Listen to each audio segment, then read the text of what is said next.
जिस राहुल गांधी को हम पप्पू समझते थे, अब वो एक खतरनाक विचारधारा वाले व्यक्ति में तब्दील हो चुका है, जो जिन्ना की तरह सत्ता की ऊंचाई पर पहुंचने के लिए देश को भी दांव पर लगा सकता है। भय आधारित राजनीति।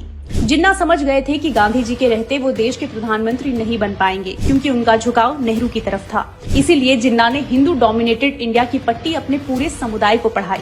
जिन्ना ने तत्कालीन भारत के समुदाय विशेष को यकीन दिलाया कि वो हिंदुओं के संग शांति से रह ही नहीं सकते। उन्होंने यकीन दिलाया कि उनकी मुस्लिम लीग पार्टी ही उनकी मसीहा है और उनके हितों का ध्यान रखेगी। ऐसे डरा कर उन्होंने अपनी राजनीतिक बुनियाद को मजबूती दी और धर्म और मजहब के नाम पर बंटवारा हो गया।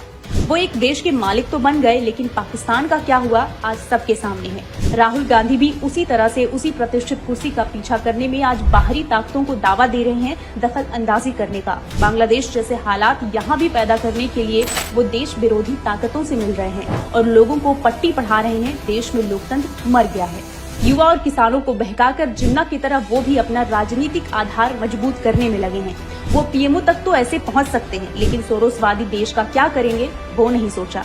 किसी भी मुद्दे को लेकर सेंसेशनलाइज करना बहुत आसान है मीडिया में अपनी छवि बनाए रखने के लिए, जिसे करने में वो चूकते नहीं। ब्रेन वॉशिंग की दुकान। जिन्ना ने उस समय के बंगाल के समुदाय विशेष को गुमराह कर पाकिस्तान की मांग करने के लिए भड़का दिया, लेकिन वास्तव में वो अनडिवाइडेड बंगाल की जमीन चाहते थे, सिर्फ इसीलिए क्योंकि कोलकाता उस समय एक वेल्दी बंदरगाह था और वहाँ के लोग समृद्ध थे। लेकिन जब उन्हें कोलकाता नहीं मिला तो उन्होंने बंटवारे में दिए ईस्ट पाकिस्तान के पैसों को भी वेस्ट पाक में ऐंठ लिया। इसी तरह राहुल गांधी को भी सिर्फ अल्पसंख्यकों को भड़काना आता है। वो जाति जनगणना की मांग पर अड़ गए हैं, जैसे जिन्ना अलग पाकिस्तान की मांग पर। वो समुदाय विशेष को यकीन दिला चुके हैं कि आज की सरकार उनके हितों के बारे में नहीं सोच रही। भय आधारित बयानबाजी और जाति आधारित राजनीति से दोनों ने अपने आप को मजबूत बनाया, जिससे इनका तो फायदा हुआ, लेकिन उल्लू केवल इनके समर्थकों का ही करता है। इन दोनों ने बस एक मुद्दे को पकड़कर सेंसेशनलाइज किया, लोगों में नफरत पैदा की, जो आसानी से बढ़ती चली गई और आज परिणाम सबके सामने है। इन दोनों को इस बात का कोई शिकवा नहीं कि अपनी राजनीतिक रोटियां सेकने के लिए देश का भला हो रहा है या नहीं। हाव भाव से लोगों को बेवकूफ बनाना। जिन्ना रईसियत में पैदा हुए और राहुल गांधी भी, यहाँ तक कि जिन्ना को उर्दू भी सही से बोलनी नहीं आती थी तो सिर्फ अंग्रेजी। शहजादे का भी वही हाल है। भगवान विश्वेश्वरैया का नाम बोलना पड़ जाए तो पसीने छूट जाते हैं।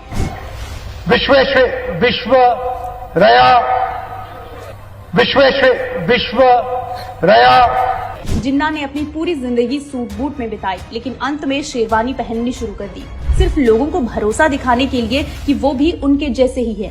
राहुल गांधी भी अलग नहीं है। जिन्होंने कभी गीता नहीं पढ़ी या महाभारत भी शायद ही देखी हो, वो चक्रव्यूह वगैरह की बात करके अपनी खुद की पोल खोलता रहता है। उसी तरीके से चुनाव के दौरान मंदिर जाना, खुद को दत्तात्रेय गोत्र का बताना, ये सब छलावा है, आम लोगों की तरह अपने आप को हिंदू दिखाने का। लेकिन असल में सब जानते हैं वो कितने हिंदू विरोधी हैं। विभाजनकारी सोच से सीधे सत्ता तक। जिन्ना ने टू नेशन थ्योरी की पैरवी जानबूझकर की, जबकि समझौता मुमकिन था। पहचान की राजनीति से उन्होंने डायरेक्ट एक्शन डे का आदेश देकर सांप्रदायिक दंगों की ऐसी विभाजनकारी आग लगाई कि हजारों हिंदुओं की जान चली गई।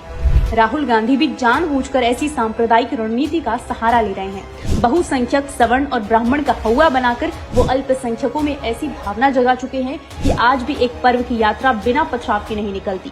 सत्तारूढ़ी पार्टी को चुनौती देने के लिए इन्हें ऐसे जहर फैलाने में कोई झिझक नहीं है। लोग बटे तो बटे, दंगे भड़के तो भले भड़के, इन्हें तो बस अल्पसंख्यक की छोटी से छोटी शिकायत पर ध्यान केंद्रित करके उसे मलाई चटानी है। निष्कर्ष, अगर जिन्ना ने कांग्रेस को अल्पसंख्यक विरोधी बताया तो आज राहुल गांधी भी बीजेपी को अल्पसंख्यक विरोधी बता रहे हैं। दोनों अपने फायदे के लिए सांप्रदायिक राजनीति का लाभ उठाने में माहिर साबित हो गए हैं, लेकिन इनकी जिद पूरी करने के लिए जैसे पहले मासूमों ने खामियाजा भरा, आज भी वही भरेंगे, अगर राहुल को रोका ना गया तो।